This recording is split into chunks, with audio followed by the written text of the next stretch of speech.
चलिए अब हम आगे देखते हैं 13.3।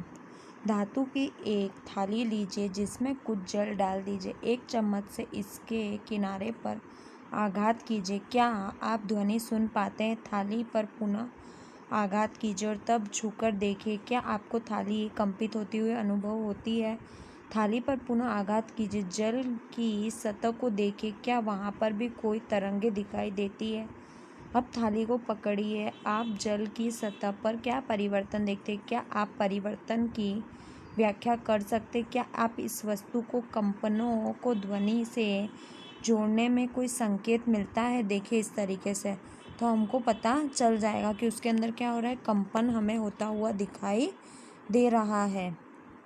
चलिए इस प्रकार हमें कंपायमान वस्तु ध्वनि उत्पन्न करती है। कुछ स्थिति में ये कंपन हमें आसानी से दिखाई देता है, लेकिन अधिकांश स्थितियों में यह आयाम इतनी कम होता है कि जिन्हें हम देख नहीं पाते और कंपनों का अनुभव कर सकते हैं। देखिए यहाँ पे बताया गया, नारियल की एक खोखला खोल लीजिए और उसमें एक वाद्य यंत्र, एक तारा बनाइए। इसे आप किसी मिट्टी के बर्तन से भी बना सकते। वाद्य यंत्र बजाइए और आपको कंपायमान भाग को पहचानिए। तो आप उसे जो कंपायमान भाग है तो हम उसे किस तरीके से पहचान सकते? सुपरिचित वाद्य यंत्रों की एक सूची बनाइए और उनके कंपायमान भागों को पहचानिए। कुछ उदाहरण सारणी 13.1 में दर्शाए गए शेष सारणी को पूर्ण कीजिए। वाणी, तबला। देखिए संभवतः हम मंजीरा, घटम तथा नूट, मिट्टी के बर्तन, करताल देखे होंगे। ये वाद्य यंत्र सामान्यतः हमारे देश के अनेक भागों में बजाए जाते हैं। इन वाद्य यंत्रों को केवल पीटा या आघात किया जाता है। क्या आप इस प्रकार के कुछ अन्य वाद्य यंत्रों के नाम बता सकते हैं? आप भी एक वाद्य यंत्र बना सकते हैं। देखिए यहाँ पे बताया गया है मंजीरा। 13.5 क्रियाकलाप। धातु की एक 6-8 कटोरी या एक गिलास दीजिए।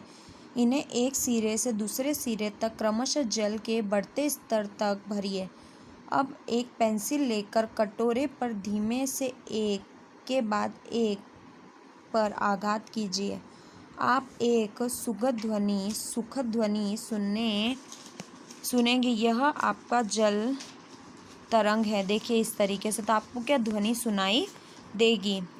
चलिए अब आगे 13.2 मनुष्य द्वारा उत्पन्न ध्वनि। तो आप कुछ समय जैसे तक जोर से बोलिए या गाना गाइए अथवा भोरे की तरह गुंजन कीजिए। चित्र अनुसार 13.7 अपने हाथ को अपने कंठ पर रखिए। क्या आपको कुछ कंपनों का अनुभव होता है? मानवों में ध्वनि वाद्य यंत्र अथवा कंठ द्वारा उत्पन्न होती है। अपनी उंगलियों को कंठ पर रखिए तथा एक कठोर उभार को खोजिए और निगलते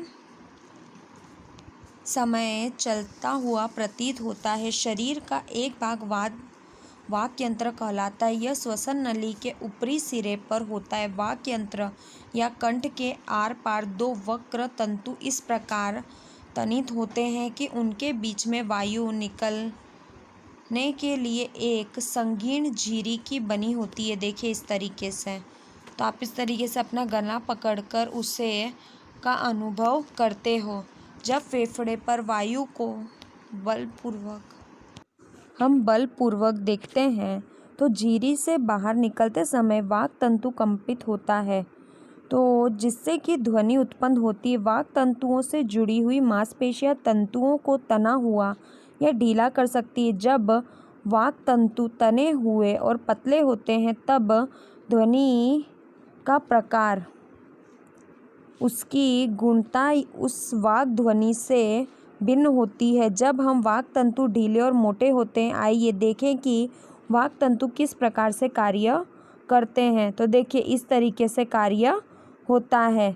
आप समास की एक रबड़ की 2 पट्टियाँ लीजिए और दोनों को एक दूसरे के ऊपर रख दीजिए कर कसकर तान दीजिए। अब इनके बीच के अंतराल में दरार हवा फूकिए। पट्टियों के बीच में हवा फूकी जाती है और ध्वनि उत्पन्न होती है। एक कागज का टुकड़ा जिसमें एक पतली झिरी बनी हो की सहायता से भी आप इस क्रियाकलाप को कर सकते हैं। कागज़ को अपनी उंगलियों के बीच में चित्र 13.9 बी की भांति पकड़िए। अब झिरी के बीच में हवा फूंकिए और ध्वनि सुनिए। हमारे वाक तंतु भी ठीक इसी प्रकार से ध्वनि उत्पन्न करते हैं। देखिए अब आगे है 13.3 ध्वनि संचरण के लिए माध्यम आवश्यक है। जब आप कुछ दूरी पर खड़ी अपनी सहेली को पुकारती हैं तो आपकी सहेली आपकी आवाज़ सुन पाती है। उसके पास तक अपनी ध्वनि कैसे पहुंचते हैं?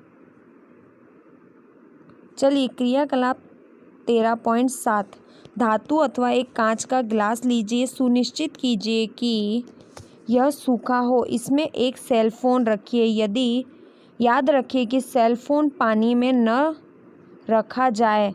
आपके किसी मित्र से इस सेल फोन पर किसी दूसरे सेल फोन से टेलीफोन करने के लिए कहिए।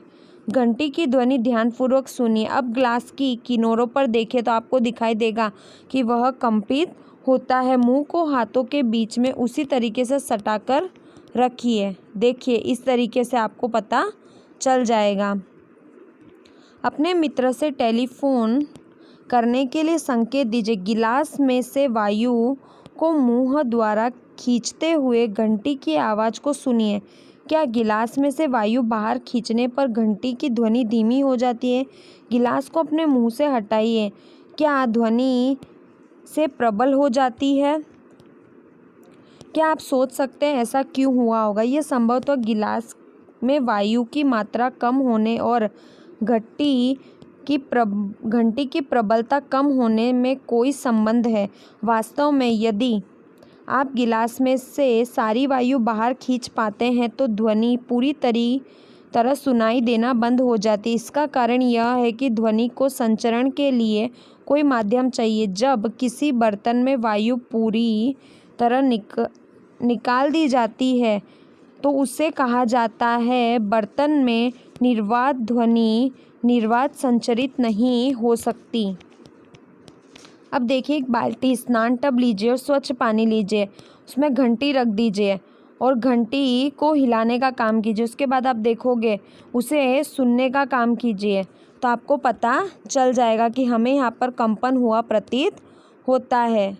अब देखिए 13.9 धातु की एक मोटी स्केल या धातु की एक लंबी छड़ लीजिए। इसके एक सिरे को अपने कान से सटाकर रखिए और अपने मित्र से स्केल के दूसरे सिरे को खरोंचने या खटखटाने के लिए कहिए तो आपको वो ध्वनि सुनाई देगी। उसी तरीके से आपको एक लकड़ी की टेबल लेनी है और उसके बाद में आपको उस मेज के ऊपर अपना सिर रखना है और आपके मित्रों को कहना है कि उसे खरोंचिए तो आपको वहाँ पे आवाज़ सुनाई देगी। हमने देखा कि ध्वनि लकड़ी धातु चल सकती है। वास्तव में ध्वनि किसी भी ठोस में संचरण कर सकती है। मनोरंजक क्रियाकलाप द्वारा दर्शा सकते ध्वनि डोरियों में से भी चल सकती है। अपने बनाए हुए खिलौनों टेलीफोन याद कीजिए।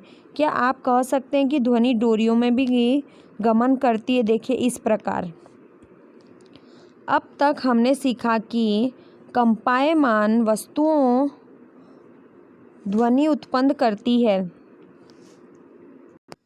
तो तथा किसी माध्यम में सभी दिशाओं में संचरित हो सकती है। यह माध्यम गैस द्रव ठोस हो सकता है। ध्वनि को हम सुन सकते हैं तो हमने देखा कि कितनी अलग अलग तरीके से हम ध्वनि को सुन सकते हैं। 13.4 ध्वनि को अपने कानों द्वारा सुनते हैं।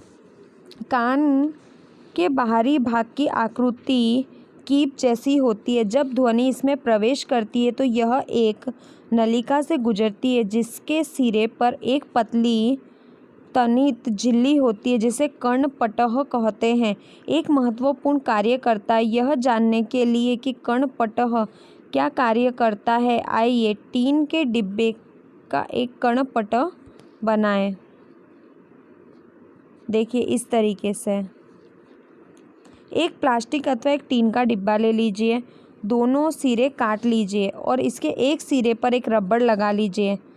गुब्बारे को तानिए और इसके एक रबड़ के छल्ले से कस दीजिए। तनित रबड़ के ऊपर सूखे अन्न या थर्माकोल के 4 या 5 दाने रखिए। अब अपने मित्र से डिब्बे के खुले सिरे पर हुरे हुरे बोलने के लिए कहिए। देखिए कि अन्न के दाने का क्या होता है। अन्न के दाने के ऊपर और नीचे क्या उछलते रहते हैं। तो इस तरीके से आप कर सकते हैं।